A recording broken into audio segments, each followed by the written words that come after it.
సిద్దిపేట జిల్లా వర్గల్ మండల కేంద్రంలోని రుక్మిణీ సత్యభామ సమేత వేణుగోపాల స్వామి ఆలయంలో స్వామివారి వార్షికోత్సవ బ్రహ్మోత్సవాలు అంగరంగ వైభవంగా కొనసాగుతున్నాయి. ఉత్సవాలలో భాగంగా మంగళవారం ఆలయ వేద పండితులు మురళీధార్యాచార్యులు నేతృత్వంలో స్వామివారికి విశేష పంచామృతాభిషేకాలు నిర్వహించారు. ఉత్సవాలలో భాగంగా అతి ముఖ్య ఘట్టం స్వామివారి పున్నసేవ కార్యక్రమం. ఆలయం ముందు పున్నసేవ కార్యక్రమంలో అధిక సంఖ్యలో మహిళలు పాల్గొన్నారు. ఆలయ ప్రాంగణం ముందు ఉన్న కళ్యాణ మండపాలపై నిర్వహించారు. ఉత్సవాల సందర్భంగా సాయంత్రం రుక్మిణి సత్యభామ సమేత వేణుగోపాల స్వామిని మంగళ వాయిద్యాలు, భక్తుల జయజయ ధ్వనుల మధ్య గరుడ కళ్యాణం జరిపించారు మరియు వాహనంపై ఊరేగింపు నిర్వహించారు.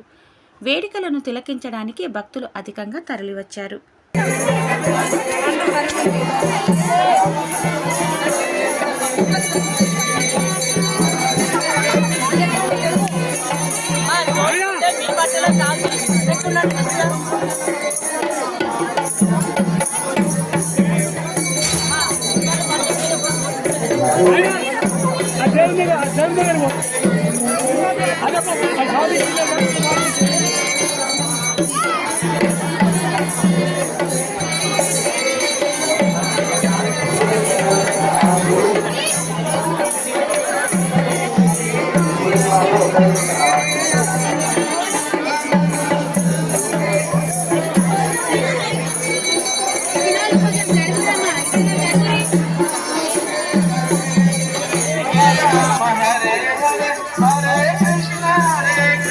Krishna Krishna Hare Hare Hare Rama Rama Rama Hare Hare Hare Krishna Krishna Krishna Hare Hare Hare Rama Rama Rama Hare Hare Hare Krishna